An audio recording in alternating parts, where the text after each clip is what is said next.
કે ભાજપ તો આમે વિનિંગમાં હતું પહેલેથી જ, પણ ભાજપની બાજી માવજીભાઈએ બગાડી.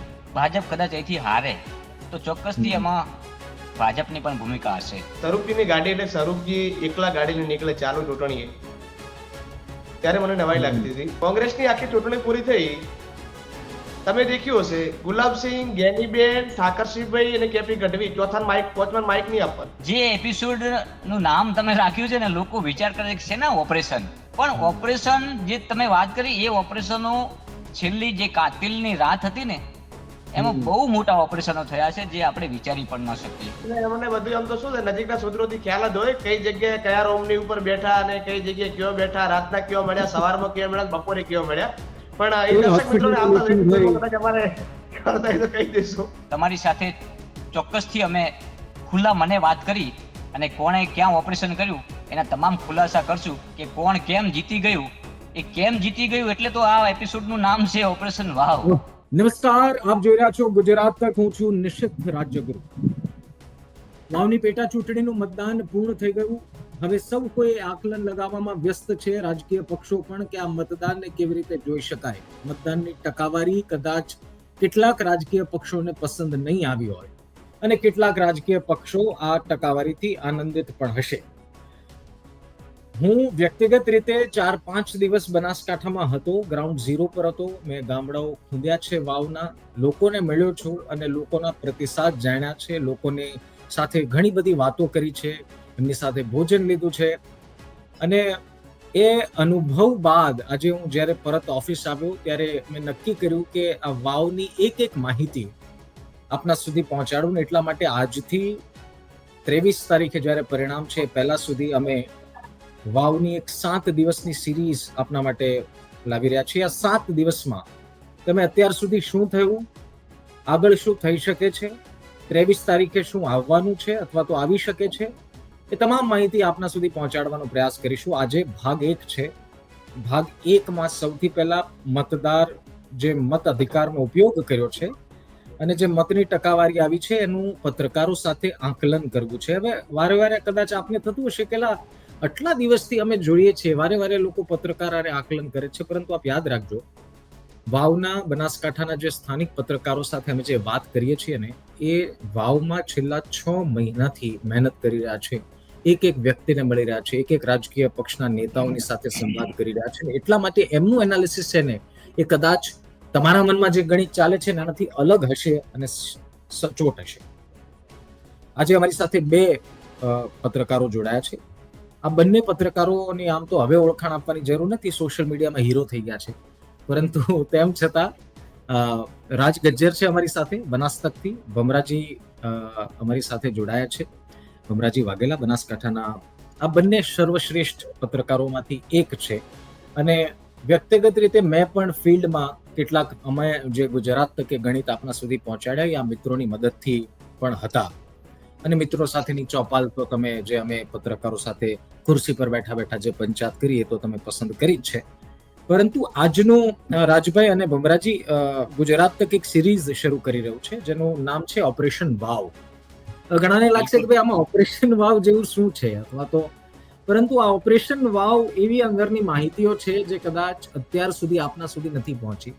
કદાચ અમે પત્રકાર વર્તુળોમાં તો અમે ઘણી બધી ખુરશી પર બેઠા કેટલીએ બેઠા ચાની ચુસ્કીએ ચર્ચાઓ કરી, પરંતુ આ ચર્ચાઓ મતદાન પૂર્ણ થઈ ગયું છે એટલે આપની સામે કરવી છે, કારણ કે પત્રકાર પોતાની માહિતીથી જનતાને ભરમાવી ન શકે અને એટલા માટે જ અમે મતદાન સુધી કેટલીક માહિતીઓ, કેટલીક એવી વાતો જેનું પુષ્ટિ અમારી પાસે નહોતી, જેનું સચોટ સત્ય અમારી પાસે નહોતું, એટલા માટે આપના સુધી પત્રકારો એ માહિતી લાવતા નથી હોતા.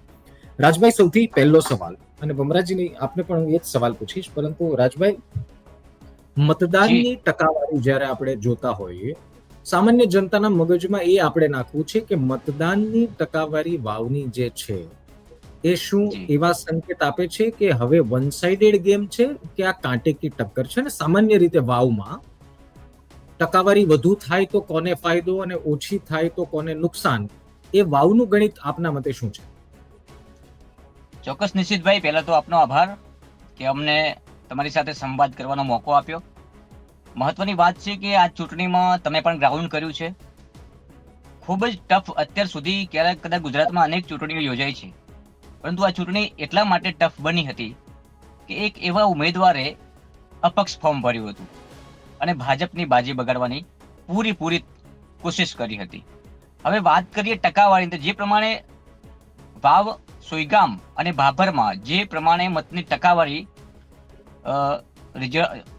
મતદાનના આખરી સમય સુધીમાં જે આવી છે, તો ચોક્કસથી કહી શકાય કે વાવ અને સોયગામમાં જે પણ મતદાનની ટકાવારી થઈ છે એ મારું એવું માનવું છે કે એ ગુલાબસિંહને ફાયદાકારક છે. અને મહત્વની વાત તમને એ કરું કે ભાભરમાં કેમ 5 થી 7% જેટલું મતદાન ઓછું થયું. સૌથી વધારે ઠાકોર સમાજનું પ્રભુત્વ વાળો વિસ્તાર હતો ભાભર વિસ્તાર, એટલે કે સણવા જિલ્લા પંચાયત અને મીઠા જિલ્લા પંચાયત. અહીંયા મતદાન ઓછું કેમ થયું? હવે ત્યાં મીઠા જિલ્લા પંચાયતની વાત કરું તો 26 જેટલા ગામડા આવેલા છે, પ્યોર ઠાકોર સમાજના ગામડા છે. હવે ત્યાંથી મને એવું લાગે છે કે 5000ની લીડ જો એ ગામડામાંથી લે સ્વરૂપજી ઠાકોર, તો કદાચ બીજેપી બાજી મારી શકે. પરંતુ ત્યાં આજે પણ વિલો વિલ છે. જે રીતના મેં એનાલિસિસ કર્યું છે, જે રીતના એના આંકડા કાઢ્યા છે, તો મીઠા જિલ્લા પંચાયતમાં કોંગ્રેસને કદાચ 1000-2500 ની લીડ મળી શકે છે, પણ ભાજપ ત્યાં પણ માઇનસ છે. એટલે કહી શકાય કે આંકડાકીય માહિતીના અનુસંધાને જે રીતના વાવ અને સોયગામમાં જે ટકાવારી વધી છે અને એવરેજ ટકાવારી ગણવામાં 70 થી વધારે 74% જેટલું મતદાન થયું છે, એટલે ક્યાંક ને ક્યાંક ભાજપને અહીંયા ઓછું મતદાન થયું છે, તો ભાજપને ફટકો અડી શકે છે. આ સ્પષ્ટ મારું માનવું છે. નિશિતભાઈ. ભમરાજી, એક ગણિત આપની પાસેથી પણ સમજવું છે. મને લાગે છે કે આપ વધારે એને સમજાવી શકશો, આ બંને મિત્રો. ઠાકોર સમાજમાં એક ચર્ચા જ્યારે હું 5 દિવસ પહેલા ત્યારે આવ્યો, ત્યારે પહેલા દિવસથી મેં પત્રકારો પાસેથી પણ સાંભળી અને ગામડાના લોકો પાસેથી પણ સાંભળી કે વિનંતી કરવી કોઈ નેતાની અને એ સમાજનો ઉમેદવાર હોવો, એમાં ઘણો બધો ફરક છે.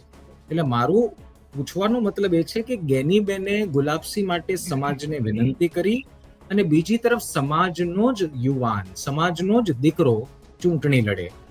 આ ઠાકોર સમાજનો મૂળ ભૂતકાળને ધ્યાનમાં રાખીને કેવો રહ્યો છે? શું પોતાના સમાજના દીકરાની ઉપર વિશ્વાસ કરશે આ સમાજ, કે પછી બનાસની બેન ગેનીબેનની વિનંતી ઉપર આ સમાજ આગળ વધશે?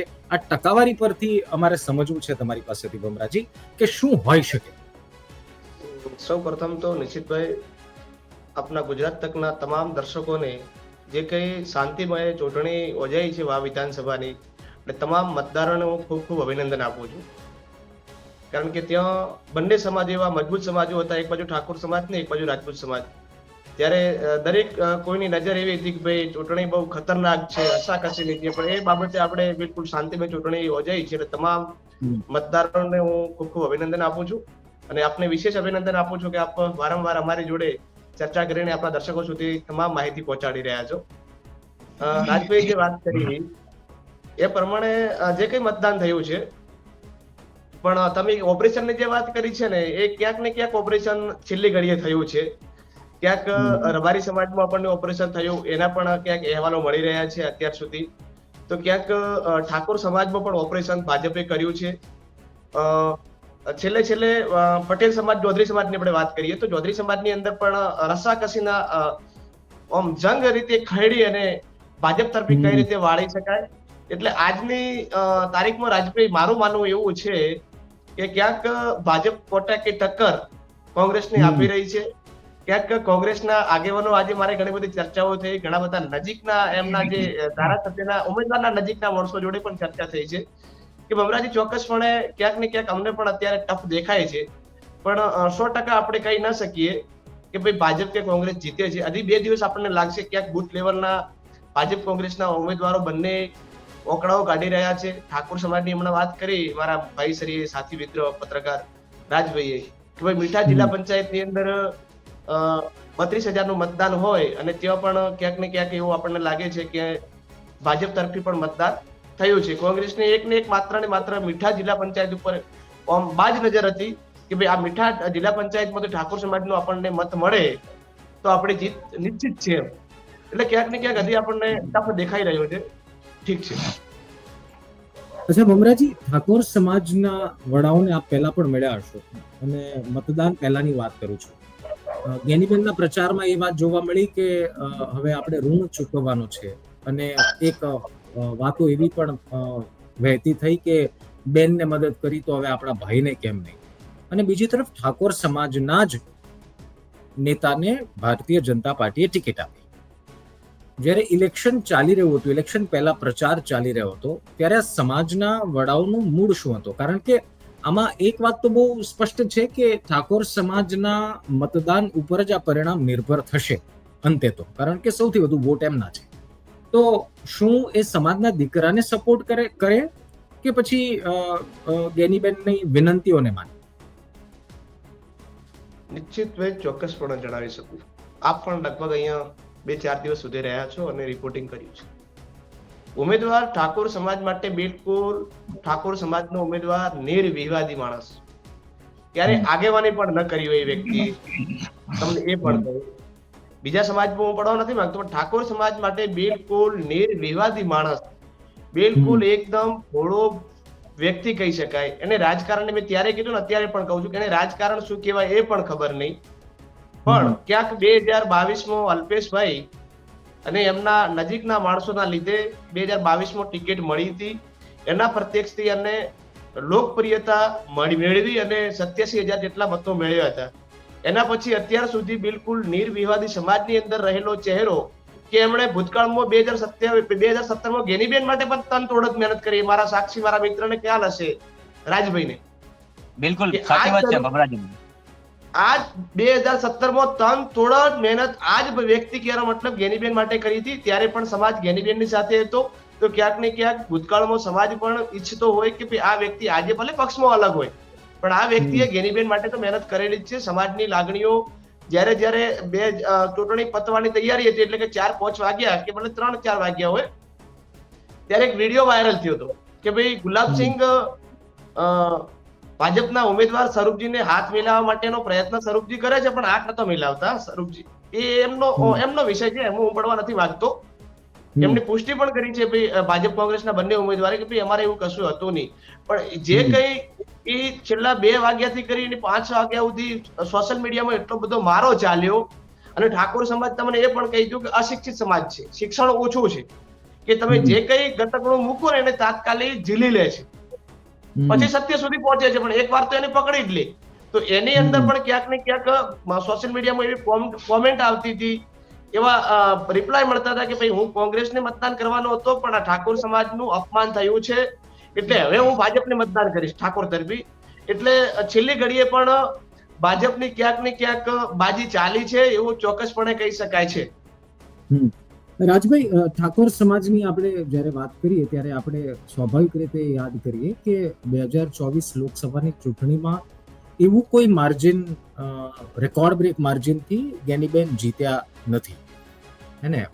પરંતુ ઠાકોર સમાજનો જે સહકાર જ્ઞાનીબેનને મળ્યો, શું આપને લાગે છે કે જે ભમરાજી વાત કરે છે કે ઠાકોર સમાજ ભલે શિક્ષણ ઓછું હોય સમાજમાં, હવે ધીરે ધીરે સમાજમાં શિક્ષણ વધી પણ રહ્યું છે, પરંતુ એ એવા ચહેરાને પસંદ કરશે જે નિર્વિવાદિત છે, જે સૌમ્ય છે, જે શાંત છે, કે પછી એવા ચહેરાને પસંદ કરશે જે ઓલરેડી એક સાંસદ છે? કારણ કે એક વાત આપણે પત્રકાર મિત્રો સૌ કોઈ જાણીએ છીએ કે સમાજનો ઉદ્ધાર સત્તા પર રહેલા લોકોથી વધુ થાય છે, અને એટલા માટે જ સમાજનો સહકાર સત્તા પર આરૂઢ વ્યક્તિઓ પર આધારિત રહ્યો છે.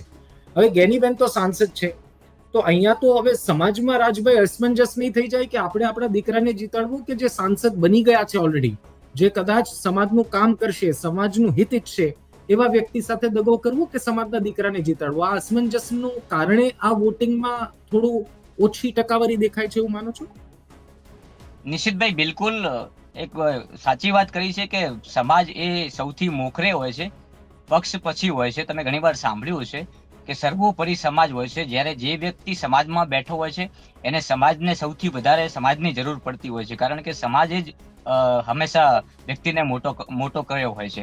એટલે એવી જ રીતે જ્ઞાનીબેન ઠાકોરને પણ જો લોકસભા 2024માં સાંસદમાં દિલ્હી ખાતે મોકલ્યા હોય તો મારું પણ માનવું છે કે 18 આલમ તો સંકળાયેલી હતી, સાથે સાથે સમાજ એક મંચ ઉપર રહ્યો અને સમાજે એવું વિચાર્યું કે આ દીકરી ઘણા સમયથી રાજકારણમાં છે, આ દીકરીએ ઘણા એવા કામ કર્યા છે, સમાજ માટે પણ કર્યા હશે, લોકહિતના પણ કર્યા હશે, અને દીકરીનું વર્ચસ્વ જ્યારે વધતું હોય ત્યારે સમાજ ચોક્કસથી નોંધ લીધી હોય, અને એ આખો સમાજ જ્યારે લોકસભાની આ ચૂંટણીમાં પડ્યો હોય અને જ્ઞાનીબેનને જીત તરફ મોકલ્યો હોય તો એ સ્વાભાવિક છે. પરંતુ હવે એ સમાજ કદાચ એવું પણ વિચારે, જેમ તમે કહ્યું એમ, કે હવે એ જે આપણા સમાજની દીકરી હતી અને આપે સાથ અને સહકાર આપીને આપણે દિલ્હી સુધી મોકલી છે, એમનું કામ, આપણી જે ફરજ હતી સમાજની એ આપણે નિભાવી છે, તો હવે આ પણ આપણો જ દીકરો છે અને એકવાર આ દીકરાને આપણે હારનો સામનો કરાવ્યો છે, તો આ વખતે ચલો આ દીકરાને એકવાર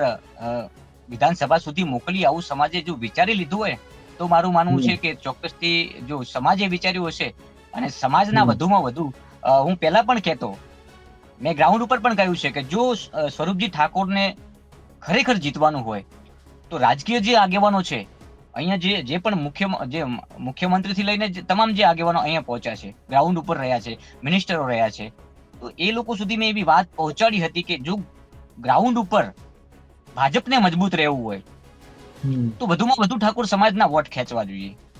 એટલે કહી શકાય કે જો ઠાકોર સમાજના વધુ મતદાન સ્વરૂપજી તરફ થયા હોય, એક સમાજના દીકરા, ભાજપ કે કોંગ્રેસ નહીં, એક સમાજના દીકરા થકી દીકરાનું નામ લઈ અને કે આ મારા સમાજનો દીકરો છે અને સમાજના દીકરાને આ મત આપવું છે, જો આવું થયું હોય મતદારોમાં, આવો વિચાર આવ્યો હોય તો મારું માનવું છે કે ભાજપ બાજી પણ મારી જાય. પણ ટફ ફાઇટ મેં પહેલા પણ કહ્યું કે ટફ કેમ કહ્યું મેં, અને ગુલાબસિંહને મેં પહેલા પણ કહ્યું કે આપણે પહેલા અગાઉની ડિબેટમાં પણ મેં ગુલાબસિંહને કેમ જીત તરફ મોકલ્યા, એનું મહત્વનું કારણ એ છે કે ભાજપ તો આમે વિનિંગમાં હતું પહેલેથી જ, પણ ભાજપની બાજી માવજીભાઈએ બગાડી. હવે માવજીભાઈ જે પણ મત લઈ જાય છે એમાંથી વધુમાં વધુ ભાજપના મત છે, તો અહીંયા તો ઠાકોર સમાજના ચહેરાને તો એક જ મહત્વ રહ્યું કે ઠાકોર સમાજના વોટ વધુમાં વધુ ભાજપમાં કેટલા પડે. એટલે જે દીકરાની વાત કરી, સમાજની વાત કરી, તો મારું માનવું છે કે અમુક લોકો એવું પણ સમાજમાં વિચારતા હોય કે ગુલાબસિંહ રાજપૂત લોકસભામાં જ્ઞાનીબેનના પડખે રહ્યા હતા, સારથી બનીને રહ્યા હતા, ભલે ઇતર સમાજનો દીકરો હતો પણ આપણી દીકરીને પડખે રહ્યો હતો અને સખત પરિશ્રમ કર્યો હતો આપણી દીકરીને દિલ્હી મોકલવા માટે, તો ચલો આપણે એનું ઋણ પણ ચૂકવવું જોઈએ. તો એવા વિચારો વાળા પણ લોકો હોય સમાજમાં, તો ટફ ફાઇટ છે, પણ કહી શકાય કે કોઈ પણ એવું વિચારી ન શકે આજે પણ કે એક તરફી કોઈ જીતી જાય. ફાઇટ 100%. એક રાજભાઈ, એક ચર્ચા એવી હતી, તમે માવજીભાઈનું નામ લીધું, મને એક બે વ્યક્તિએ સ્થાનિક જ્યારે હું વાવમાં એક ગામમાં ફરી રહ્યો હતો અને જ્યારે હું લોકો સાથે સંવાદ કરી રહ્યો હતો, એમ જ એક નોર્મલ ઓફ કેમેરા સંવાદ હતો, કેટલી પર ચા પી રહ્યા હતા, નાસ્તો કરી રહ્યા હતા, ત્યારે 2-3 વડીલ ત્યાં બેઠા હતા. હું એમની સાથે વાત કરતો હતો કે આપને શું લાગે છે, અને મને લાગે છે કે એ જે આખો પટ્ટો છે એ ચૌધરી સમાજના પ્રભુત્વ વાળા ગામડાઓ હશે. એટલે મેં એમને પૂછ્યું કે માવજીભાઈ નું શું લાગે છે, આવ્યા હતા? તો એમણે કીધું આવ્યા હતા. પરંતુ કેટલાક લોકો એવું પણ ચર્ચા કરે છે રાજભાઈ કે માવજીભાઈને સપોર્ટ કોંગ્રેસ નહીં પરંતુ ભારતીય જનતા પાર્ટી કરે છે. આવું લોકો કહી રહ્યા છે, આપણું તો કોઈ દાવો ન હોઈ શકે, પરંતુ એની પાછળનું લોજિક એવું છે, એવું આપી રહ્યા છે લોકો કે ચૌધરી સમાજ નારાજ થવાનો હતો એ ભારતીય જનતા પાર્ટીને ખબર હતી, એટલે માવજીભાઈ આવ્યા અને કોંગ્રેસને ચૌધરી સમાજના મત જતા ન રહે અને ગુલાબસિંહની જીત આસાન ન થઈ જાય એટલા માટે માવજીભાઈને ઉતાર્યા, જેથી કરીને ચૌધરી સમાજના મત ના ભાજપ તરફ આવે ના કોંગ્રેસ તરફ આવે, એ માવજીભાઈ તરફ ડાયવર્ટ થઈ જાય, જેથી કરીને કોંગ્રેસ અને ભાજપના ગણિતમાં કોઈ પ્રોબ્લેમ ન થાય. આ વાતમાં તમે આટલા મહિનાઓથી ફરો છો, આ વાતમાં કોઈ તથ્ય લાગી રહ્યું છે અથવા તો આ વાત કેટલા હદે સાચી હોઈ શકે છે રાજભાઈ? બિલકુલ આપણે એવું એનાલિસિસ નથી કર્યું કે સાચી હોય કે ખોટી, પરંતુ આ વાતમાં દમ છે. દમ એટલા માટે છે કે મેં પહેલા પણ કહ્યું ને આજે પણ કહું કે ભાજપ કદાચ અહીંથી હારે તો ચોક્કસથી એમાં ભાજપની પણ ભૂમિકા હશે. મેં આપણા ભમરાજી પણ સાથે હતા, તમે પણ હતા અને આ વાત કરી હતી. જો આવું જ બન્યું હોય તો 100% એ નક્કી થાય છે કે ભાજપે જ ભાજપને હરાયું. નિશ્ચિતભાઈ જી ભમરાજી, આપને મારી આ વાત કેટલી ગળે ઉતરે છે? આમ તો જો એનાલિસિસ એવી વસ્તુ છે કે જેમાં અલગ અલગ પાસાઓ હોય છે મિત્રો, એવું જરૂરી નથી કે તમારા મનમાં જે ગણિત છે ખોટું છે અને અમે જે કહી રહ્યા છે એ જ ગણિત સાચું છે. ઘણીવાર રાજકીય પક્ષોના ખેલ એ સામી છાતીએ કે ખુલ્લી આંખે નથી ખેલાતા. એ એવી જગ્યાએ ખેલાય છે કે જ્યાં તમારી ને મારી નજરો પણ પહોંચી ન શકે. ભમરાજી, આવા કોઈ જે મેં વાત કરી માવજી પટેલ અને ભાજપના કનેક્શન વાળી, એમાં થોડો પ્રકાશ પાડો. તમારું એનાલિસિસ શું કે છે? નિશ્ચિતભાઈ, આપ પણ લગભગ મારી હાથે હતા. આપણે એક ઉમેદવાર મળવાના હતા, સંભવિત ટિકિટ પણ મળવાની હતી અને આપણે એમની જોડે બેઠા ત્યારે પોતે અંતરાત્માથી કેટલા દુઃખી હતા તમને મને ખ્યાલ છે. એટલે ભાજપના ઉમેદવારો જે કઈ ટિકિટ માંગતા હતા એ તમામ ઉમેદવારોને ભાજપ બધી જે કઈ મનાવવાના હોય, જે કઈ મહેનત એમની જોડે કરાવવાની હતી એટલી બધી ભાજપ કરાવી શકે નથી. તમને ચોક્કસપણે આપણને દેખાય છે. તમને એ કહું. ઠીક છે, પછી કદાચ મુખ્યમંત્રીની કે એમના CR પાટીલની સભા હોય કે પછી ગૃહમંત્રીની સભા હોય તો બધા આવતા હતા, આવીને ખુરશીમાંથી બેસતા હતા, ભાષણો પણ કરતા હતા, પણ અંતરાત્માથી એ લોકો અતિ દુઃખી હતા. ક્યાંક લોકો એવું આપણને કહેતા હતા કે ભાઈ ભમરાજી કે નિશ્ચિતભાઈ મને ટિકિટ મળી હોય ભાજપની તો મને તો દલિત સમાજના 50% મતો મળતા હતા. આપણા કાનથી ચોપડેલું છે. એટલે ક્યાંક ને ક્યાંક માવજીભાઈને ભાજપે ઉભા રાખ્યા તો હું ન કહી શકું, પણ જે કઈ લોકોનો અસંતોષ હોય તો એ ઠીક વાત છે કે માવજીભાઈને ક્યાંક કીધું હોય માવજીભાઈ લડો તમે, તાર વાંધો નથી, હોઈ શકે છે. પણ એ બાબતને હું ક્યારે સમર્થન નથી આપતો કે ભાઈ ભાજપ આટલું બધું કાચું કાપી શકે. ઉમેદવારને લઈને ક્યાંક ને ક્યાંક એમના સમર્થકોમાં કે જે કઈ કરવાનું થતું હોય તો કર્યું હોય, સ્વાભાવિક છે. અને લોકોને દુઃખ પણ થતું હોય છે કોઈ ટિકિટ ન મળે ત્યારે. ઘણા લોકો એવું કહેતા હતા કે 2007માં મને મળવાની હતી, 12માં મળવાની હતી, 22માં મળવાની હતી, એની પેટા ઇલેક્શનમાં પણ ટિકિટ મને મળી નથી. એટલે એ લોકો અંતરાત્માથી દુઃખી હોય અને કદાચ અપક્ષને કે સામેના પક્ષના ઉમેદવારને ક્યાંક આશીર્વાદ આપતા હોય તો એમાં કોઈ નવાઈ નથી. રાજભાઈ, દલિત સમાજ ની વાત કરીએ. મને ભમરાજીએ જે એક વાત કીધી એની ઉપરથી જ યાદ આવ્યું. સામાન્ય રીતે આપણે જોયું છે જિગ્નેશ મેવાણી જ્યારે પણ પ્રચાર કરે ને સ્વાભાવિક રીતે આપણે જોયું છે કે કોર વોટ બેંક કોંગ્રેસની રહી છે અને કોંગ્રેસના સમર્થનમાં રહ્યો છે દલિત સમાજ. પરંતુ આ વખતે જ્યારે મતદાન પૂર્ણ થવા આવી રહ્યું હતું ત્યારે કદાચ આપણે પણ સાથે હતા ને કદાચ એક બે બીજા સ્થાનિક પત્રકારો પણ મારી સાથે હતા ને એમનું કહેવું એમ હતું કે આ વખતે દલિત સમાજના જે મત છે એ ડિવાઈડ થયા હોય એવું લાગે છે. એટલે એક તો મને લાગે છે કે એક બે અપક્ષ ઉમેદવાર પણ દલિત સમાજના છે અને બીજું એક રીઝન જે લોકો આપી રહ્યા છે કે જૂના મીન્સ ભૂતકાળમાં થયેલી કેટલીક ઘટનાઓના કારણે દલિત સમાજ અમુક વાતોથી સહમત નહોતા, એટલા માટે આ વખતે મત માવજીભાઈ તરફ પણ ગયા છે, કેટલા અપક્ષમાં પણ ગયા છે. અપક્ષ એટલે કે એક બે જે દલિત ઉમેદવારો ઉભા છે એમાં કેટલાક ભાજપમાં ગયા છે અને કેટલાક કોંગ્રેસમાં પણ ગયા છે. મતદાનની ટકાવારીથી આપને લાગે છે કે આવું થયું હોઈ શકે છે? કારણ કે જો આવું થાય તો સીધું નુકસાન તો કોંગ્રેસને જ છે. બિલકુલ સાચી વાત છે. જિગ્નેશ મેવાણીની સભા વાવમાં હતી અને એ સભા જોતા તો એવું લાગતું હતું કે મત કદાચ ક્યાંય ડાયવર્ટ નહીં થયા હોય, પણ આ વાત એક ગ્રાઉન્ડ ઉપર ચોક્કસથી જાણવા મળી કે દલિત સમાજના જે મતો છે લગભગ માવજીભાઈ 5,000 મત ચોક્કસ લઈ ગયા છે, પણ ભાજપમાં નહીં ગયા હોય દલિત સમાજના મત. આ બિલકુલ સાચી વાત છે.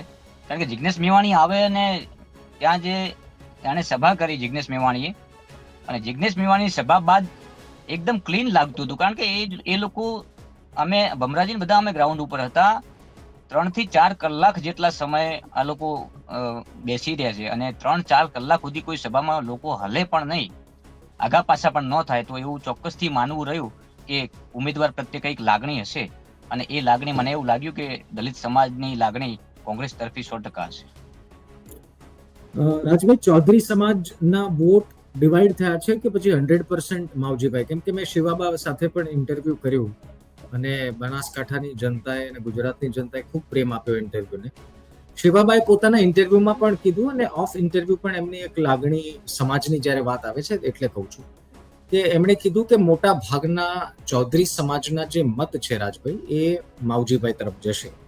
પરંતુ છેલ્લા 2 દિવસ જે શંકર ચૌધરીની સભાઓ જોઈ, શંકર ચૌધરીના જે ભાષણો સાંભળીએ, તો આપને લાગે છે કે કોર વોટર્સ જે ભાજપના છે એમાંથી કેટલા પર્સન્ટેજ ભાજપ તરફ પાછા વળી ગયા છે અને કેટલા માવજીભાઈને મળ્યા છે?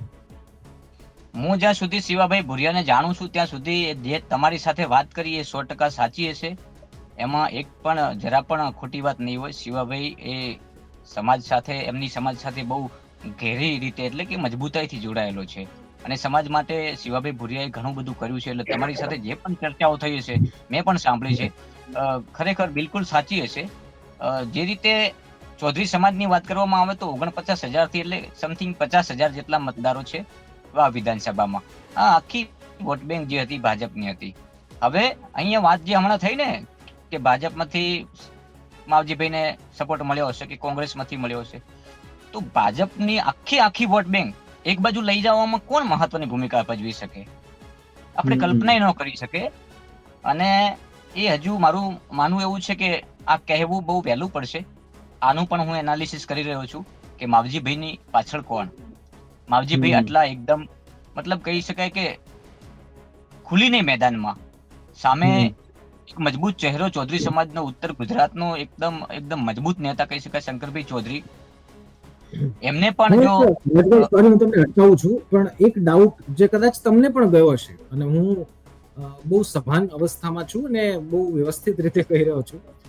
હું જ્યારે વાવમાં હતો અને ત્યારે જે આવા પ્રકારની ચર્ચાઓ થઈ કે માવજીભાઈની પાછળ કદાચ કોઈ હોઈ શકે, કેટલાકે કીધું કે કોંગ્રેસે મદદ કરી છે, કોંગ્રેસે ભારતીય જનતા પાર્ટી એવો આરોપ લગાવ્યો કે કોંગ્રેસ મદદ કરે છે.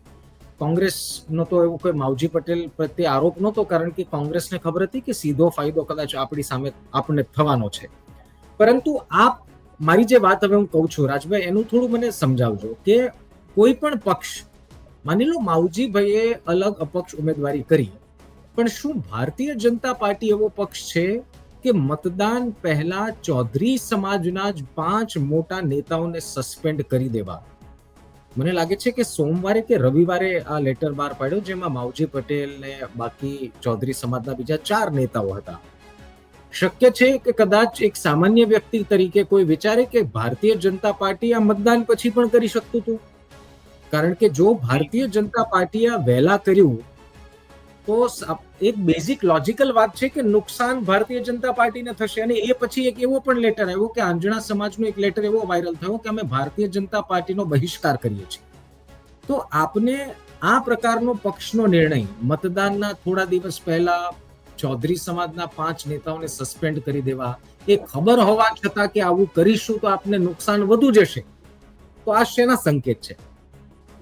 એ મેં તમને જેમ પહેલા કહ્યું એમ કે આ ભાજપને નુકસાનીના જ સંકેત છે, બીજા કોઈ સંકેત નથી. અહીંયા ચોક્કસથી જેમ ભમરાજીએ કહ્યું કે એકદમ નિર્વિવાદિત ચહેરો હતો. ટિકિટ બીજી વાર આપી, પાર્ટીએ વિશ્વાસ મૂક્યો. સૌરભજી ઠાકોર છે એ બહુ એકદમ નિર્મળ હૃદયનો વ્યક્તિ છે કે કોઈ પણ વ્યક્તિ સાથે શેર થઈ જાય. નાનો હોય તો નાના છોકરા જેવા થઈ જાય, મોટો હોય તો વડીલ જેવા થઈ જાય. એટલે એનું જે નિર્મળ હૃદય છે એ મતલબ કે લોકો સુધી પહોંચાડવામાં, જે પોતે ઉમેદવાર છે ઉમેદવારને પણ લોકો સુધી પહોંચાડવામાં મને એવું લાગે છે કે ભાજપ ક્યાંક ને ક્યાંક ઊણું ઉતર્યું છે એમાં. કારણ કે ઘણી વાર હું ગ્રાઉન્ડ ઉપર હતો તો અનેક ખાટલા બેઠકોમાં હું પહોંચ્યો છું, તો ત્યાં એવું સાંભળવા મળતું કે તમે તો આયા ખાટલા બેઠક કરવા, ઉમેદવાર ક્યાં છે? તો મારું એવું માનવું છે કે કેમ તમે ઉમેદવારના ખાટલા બેઠક સુધી ન પહોંચાડ્યો? એવા કયા ગ્રહો નડતા હતા? શા માટે તમે ઉમેદવારને લઈને મેદાનમાં ન ઉતર્યા? માત્ર સભાઓ ગજવવામાં જ ઉમેદવારની જરૂર પડે એવું છે? અરે સભાઓ તો કોઈ પણ નેતા હોય, બહારના આવે, મિનિસ્ટરો ગજવી શકે છે, પરંતુ મારું એવું ચોક્કસ માનવું છે કે જે પણ ઉમેદવાર કોઈ પણ પક્ષનો હોય, ઉમેદવારને ખરેખર ગ્રાઉન્ડ ઉપર રહેવું જોઈએ. અને એ અહીંયા ગ્રાઉન્ડ ઉપર સ્વરૂપજી ઠાકોરને બહુ ઓછા રહેવા દીધા છે. મને એવું લાગે છે કે ઘણી જગ્યાએ નહીં પણ ગયા હોય, તો આ ભાજપ માટે નુકસાની છે ને. અચ્છા ભમરાજી, આપને શું લાગે છે જે રાજભાઈ કર્યા છે ખૂબ ઇમ્પોર્ટન્ટ મુદ્દો છે કે તમે પ્રચારમાં જાઓ, ગામડાઓમાં લોકોને મળવા જાઓ, ખાટલાઓ બેઠક કરો, ઉમેદવાર તમારી સાથે ન હોય. સાથોસાથ આ વખતે તમે એવું પણ સાંભળ્યું ભમરાજી, કદાચ તમારા સુધી વધારે માહિતી હશે કે આ વખતે ભારતીય જનતા પાર્ટીને વાવના જે વોટર્સ બહાર રહે છે, સામાન્ય રીતે આપણે ભારતીય જનતા પાર્ટીને પોતાના માઇક્રો પ્લાનિંગના કારણે ઓળખીએ છીએ, અને આપણે ઘણી બધી વખત જોયું છે કે વોટર્સ કેવી રીતે મતદાન મથક સુધી પહોંચે એના પૂરતા પ્રયાસ બંને પક્ષ કરતા હોય છે. મેં તો એવું પણ સાંભળ્યું છે કે આ વખતે ભારતીય જનતા પાર્ટીએ એ પ્રયાસ પણ નથી કર્યા જે સામાન્ય રીતે દર ચૂંટણીમાં અલગ અલગ સમાજના લોકોને બસ ભરીને અહીંયા લાવવા, મતદાન મથક સુધી એના મતાધિકારનો ઉપયોગ કરે એ માટે સમજાવવા. આ વખતે ભારતીય જનતા પાર્ટીએ એ પણ નથી કર્યું. એટલે 2 મુદ્દા થયા. એક તો ઉમેદવારને સાથે ન રાખવા, બીજું એમને બહારથી અહીંયા લાવવામાં પ્રયાસ ન કરવા, અને ત્રીજું કે તમારે ખબર હોવા છતાં નુકસાન જાય છે તો પણ ચૌધરી સમાજના 5 નેતાઓને એક સાથે સસ્પેન્ડ કરી દેવા, અને એ ખબર હોવા છતાં કે આ સમાજ વધુ નારાજ થઈ જશે અને કદાચ 5-10 હજાર વોટ મળતા હશે એ પણ નહીં મળે, તો આવા પ્રકારના નિર્ણય ઇલેક્શન પહેલા લેવા એ શું સંકેત આપે છે? એનો શું મતલબ લોકો સમજે? ભમરાજી. નિશિતભાઈ, હું કવરેજમાં હતો અને મોરવાડાથી સ્વરૂપજીની ગાડી, એટલે સ્વરૂપજી એકલા ગાડી લઈને નીકળે ચાલુ ચૂંટણીએ, ત્યારે મને નવાઈ લાગતી હતી કે ભાઈ અત્યારે આ ઉમેદવાર છે ભાજપનો જ, અને ભાજપ એટલે બહુ આપણે તો ખબર છે કે ભાજપ શું છે સાહેબ. એની પાછળ એક પણ ગાડી નહીં, રૂટમાંથી માણસ એકલો એક ગાડી લઈને નીકળે ત્યારે આપણને નવાઈ લાગતી હતી કે ખરેખર આવી રીતે કેમ એમ. કારણ કે આની પાછળ 2-4 તો ગાડી હોય ને કાર્યકર્તાઓની. આપણે સ્વાભાવિક છે દેખતા હોઈએ છીએ કે ભાઈ ગામડાઓની સભા હોય તો ઉમેદવારની સાથે ઓછામાં ઓછી 5 થી 6 ગાડી હોય છે. તો એમની ગાડીમાં માત્ર એમના જે કઈ પીએમઓ હતા એ અને સ્વરૂપજી નીકળ્યા. એના પછી મેં જાણવાનો પ્રયત્ન કર્યો કે ભાઈ આવું કેમ, તો કે ભાઈ સ્વરૂપજીને ઉપરથી એવું કહેવામાં આવ્યું છે કે સ્વરૂપજી તમારે માત્ર ને માત્ર જે કઈ સભાઓ કરવાની છે રૂટ ગામડાનો છે તેવા તમારે જવાનું છે, અને તમારે માત્ર ને માત્ર ઠાકોર સમાજના મત જેટલા થાય એટલા કવર કરવાના છે, બાકીનું બધું પાર્ટી સંભાળેલી છે. આપણે સૂત્રો દ્વારા આવી નજીકના સૂત્રો દ્વારા માહિતી તેમની પાસેથી મળી હતી. એટલે કદાચ હોઈ શકે એમની પાર્ટીનો રૂલ્સ હશે કે ભાઈ તમારે ઉમેદવારને જ્યાં જરૂર પડે ત્યાં અમે તમને બોલાવીશું. કારણ કે ઉમેદવાર એટલો બધો સીધો સાધો વ્યક્તિ હતો કે એને ભાષણ નોબું આવડતું ન હતું. લોકોને કઈ રીતે મત કન્વર્ટ કરવા, કઈ ભાષામાં ભાષણ આપવું, કયો મુદ્દો લેવો, એ બાબતને સ્વરૂપથી એકદમ સીધા સાદા હતા. એટલે ક્યાંક ને ક્યાંક એમની પાર્ટીના જે કઈ કાર્યકર્તાઓ જિલ્લાના, તાલુકાના, પ્રદેશના, એમની જવાબદારી હશે. ક્યાંક કદાચ ઉમેદવારની જરૂર પડે ત્યાં ઉમેદવારને બોલાવવામાં આવતો હશે, પણ મારા ખ્યાલ પ્રમાણે કદાચ ઉમેદવારને માત્ર ને માત્ર ઠાકોર સમાજમાં બોલાવવાની જરૂર પડતી હશે. બાકી તો બધા ઉમેદવાર બનીને કામ કરતા હતા. બાકીનો એમનો જે કઈ એજન્ડા પાર્ટીનો શું હતો શું નતો એ એમના પૂરતો છે. આપણને અમુક કઈ હું નાનો પડું છું. ભમરાજી, તમારી બિલકુલ વાત એક સાચી છે નિશિતભાઈ.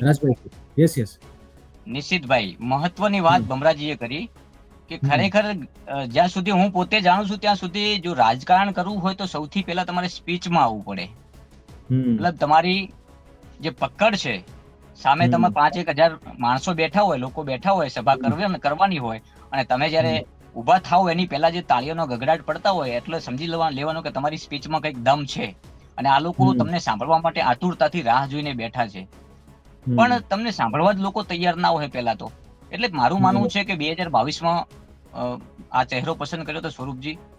2022 પછી ફરીવાર પાર્ટીએ મોકો આપ્યો તો વચ્ચેનો જે સમય હતો, બિલકુલ એક વાત હું તમને ચોક્કસથી કહીશ, હું એમને ખરેખર બિરદાવું છું સ્વરૂપજી ઠાકોરને કે 2022માં હાર્યા પછી ગ્રાઉન્ડ નથી છોડ્યું, લોકોના સંપર્ક નથી છોડ્યા, પરંતુ ક્યાં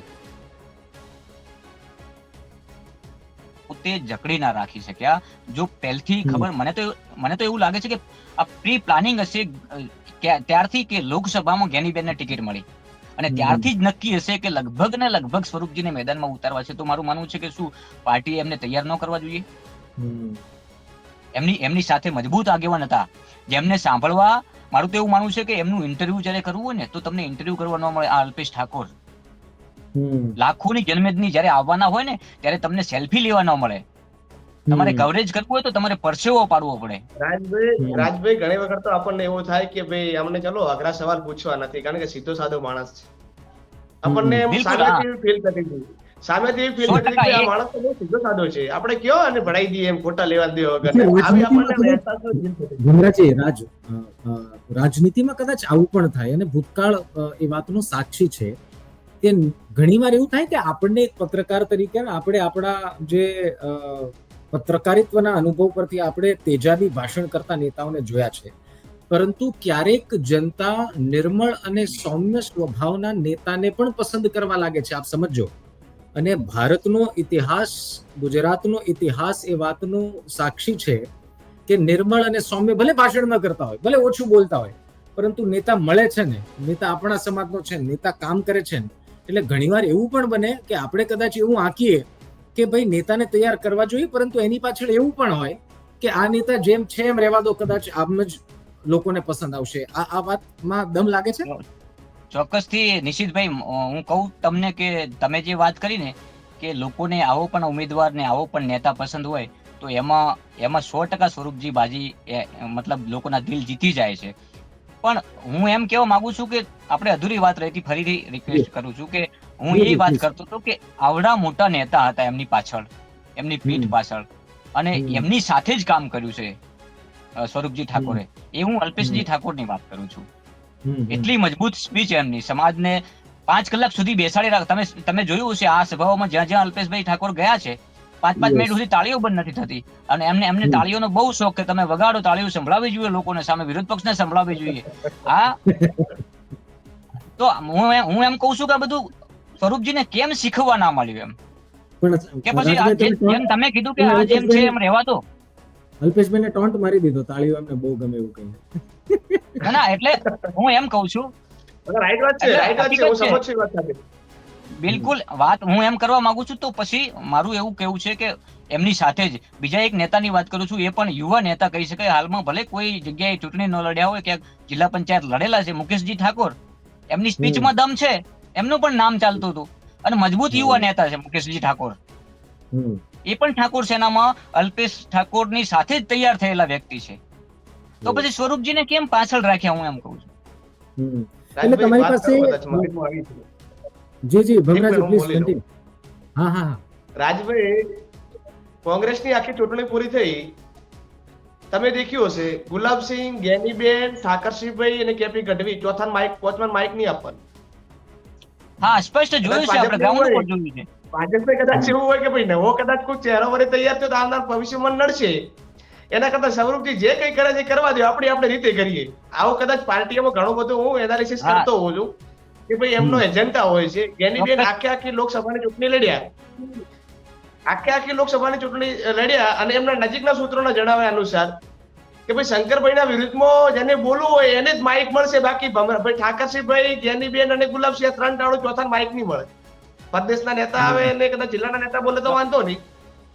એટલે કદાચ મને એવો જી રાજભાઈ આ બધું લોકસભામાં પણ લગાવી શકાય. જી આ બધું આપણે લોકસભામાં જોયું છે, અને આ ચૂંટણી પણ જોયું છે. પરંતુ હવે અહીંયા વાત છે આપણે ઓપરેશન વાવ એપિસોડની. તો નિશ્ચિતભાઈ, જે એપિસોડ નું નામ તમે રાખ્યું છે ને, લોકો વિચાર કરે છે ના ઓપરેશન, પણ એક ખરેખર સાચી વાત છે. આ બધી સર્જરીની જ વાતો છે જે કદાચ બિલકુલ સર્જરીની છે. એટલે આપણે જે થંબનેલ મારવાના છીએ કે ઓપરેશન વાવ, તો લોકો પહેલા વિચાર કરશે કે છે ને ઓપરેશન એમ. પણ ઓપરેશન જે તમે વાત કરી, એ ઓપરેશનો છેલ્લી જે કાતિલની રાત હતી ને, એમાં બહુ મોટા ઓપરેશનો થયા છે જે આપણે વિચારી પણ ન શકીએ. પણ એમાં મહત્વના ઓપરેશનો કર્યા હોય તો મારું એવું માનવું છે કે મીઠા જિલ્લા પંચાયતમાં થયા છે. અને મને લાગે છે કે ઓછું મતદાન એનું જો ઓપરેશન સમજો મિત્રો, હું હજી એક વખત ક્લેરિફિકેશન કરી દઉં. ઓપરેશન વાવનો મતલબ એવી છે કે એની અંદરની વાતો, એવી કેટલીક વાતો જે આજ સુધી તમને નથી પહોંચી, અને હવે કરવાનો મતલબ એવો એટલા માટે છે કારણ કે મતદાન પૂર્ણ થઈ ગયું છે. મતપેટીમાં મત તમારા સિક્યોર થઈ ગયા છે, ને 23 તારીખે જ્યારે મતદાનની આ પેટી ખુલશે ને, ત્યારે ક્યાંક અબિલ ગુલાલ હશે ને ક્યાંક નિરાશા હશે, અને એ તમારો નિર્ણય છે. પરંતુ આ જે છેલ્લો પોઈન્ટ રાજભાઈ તમે મૂક્યો, થોડો પ્રકાશ પાડ દો પ્લીઝ. નહીં તો અમારી જનતાને, અમારા વ્યુઅરને એમ થશે કે રાજભાઈ આવ્યા, એક પોઈન્ટ મૂકી દીધો અને પછી પાછું કઈ કીધું નહીં, ખુલાસો ન કર્યો. આ ઓપરેશન કયું ઓપરેશન હતું આ? અરે એ હું 23 તારીખ પછી તમને 100% કહીશ. આપણે ફરીવાર આ ઓપરેશન તો ચાલુ જ રાખશું. ઓપરેશન વાવની વાતો આપણે સતત ચાલુ રાખશું.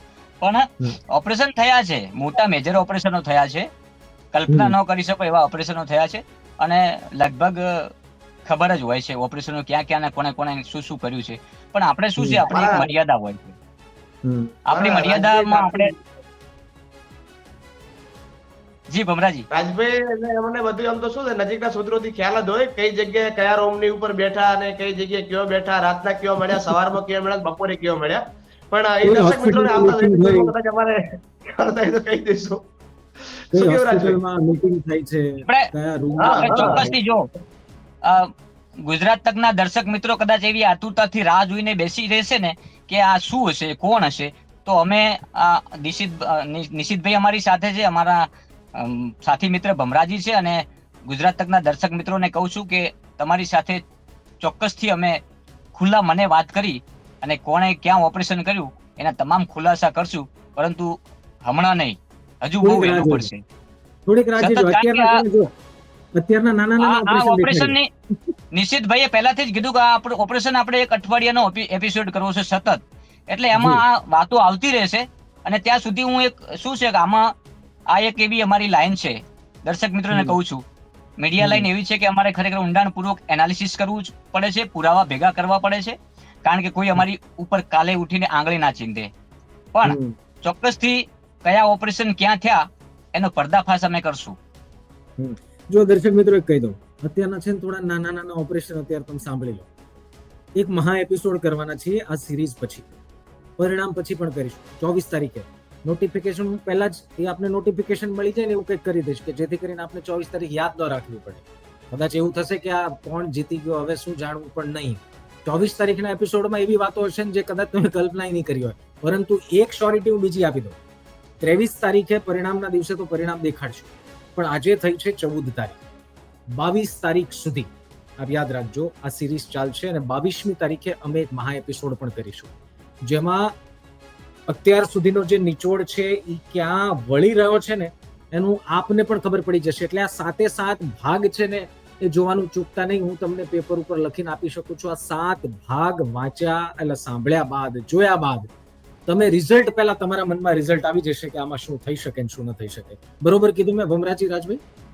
બિલકુલ નિશ્ચિતભાઈ, અને ચોક્કસથી દર્શક ગુજરાત તકના દર્શક મિત્રોને હું એ પણ કહું છું કે જે રીતે નિશ્ચિતભાઈએ વાત કરી કે કોણ કેમ જીતી ગયું, એ કેમ જીતી ગયું એટલે તો આ એપિસોડનું નામ છે ઓપરેશન વાવ. એટલે એ કેમ જીતી ગયું, કેમ ઓપરેશન થયા, કયા ઓપરેશન થી જીત્યા, એ 100% આ એપિસોડના માધ્યમથી અમે, કારણ કે મેં આ વાત ઉપરથી એનાલિસિસ પણ શરૂ કરી નાખ્યું છે. 2 દિવસથી સતત ભલે ચૂંટણી પતી ગઈ છે, પરંતુ અમે હજુ મેદાન નથી છોડવાના. જ્યાં સુધી રિઝલ્ટ આવે ત્યાં સુધી સતત એનાલિસિસ કરવાનું છે. ભમરાજી, અમે કહેતા હતા કોંગ્રેસ જીતે છે, અમારા મોઢે બોલ્યા છે.